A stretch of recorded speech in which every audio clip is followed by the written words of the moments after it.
YouTube. I found myself thinking about something I had seen many decades ago. It was a discussion about how to reuse an item that ordinarily would find no use within your average good aligned party. And that item in question was a dagger of poisoning. Essentially, it was a dagger that you could actually put a dose of poison into the hilt. It was hollow, but the dose of poison in there, and it was 100% safe to use for the user, so you wouldn't have to be concerned about poisoning yourself.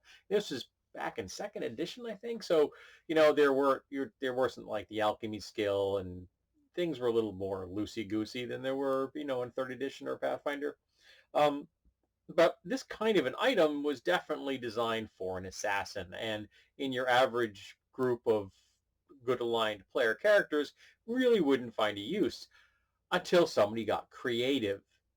And they took the dagger and they consecrated it, and then they loaded it with a dose of holy water.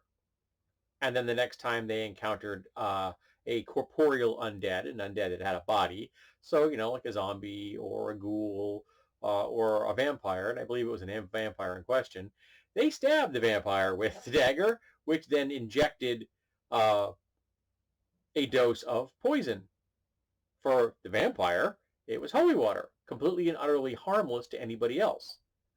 And if you think splashing a vampire with holy water does damage, just imagine if you inject it inside their body. Yeah, that definitely is a good way to get a vampire to go away very quickly. And it was a really creative way of turning an item that may have been just tossed aside, because no party in their good conscience is going to sell off a dagger designed for assassination if they're good aligned. You're going to destroy it, or just make sure it gets thrown into a place where it's never going to get found. But instead, they turned it into an asset. And even if, well, back then, I don't think, yeah, if you're back then, you only could use blunt weapons if you were a priest. There wasn't until we had like the skills and power books kicked in, and then we started getting customized religions, priests, that and priestesses that had weapons aligned to their deities, which of course always made sense. The idea that no matter what god you worshipped, you would always use a non-edged weapon was absurd. You should use the weapon that is associated with whatever deity it is that you worship. That's always what made sense to me. So you either had to use a weapon that your god didn't like, or you had to worship a deity that used a blunt weapon. Lots of priests and priestesses of Thor back then. But yeah, the idea that you would use a weapon from your deity makes sense. So maybe the priest or the cleric, and were they called clerics back then? Maybe they're called clerics back then.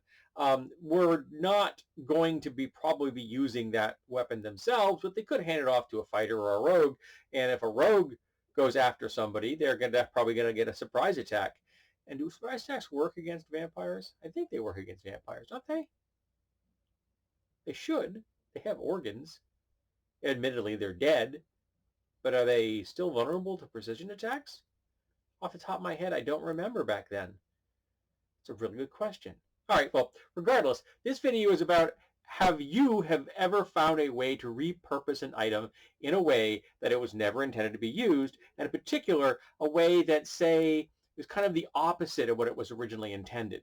So the item that I'm discussing, the dagger of poisoning, was designed to be used for assassination, and then the party turned it into a weapon that would be used against corporeal undead in a very vicious manner.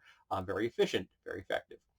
So let's talk about items that were being used in ways that they were never intended to be used. And it's a reflection of the fact that back in the early days of the gaming, I knew a lot of engineers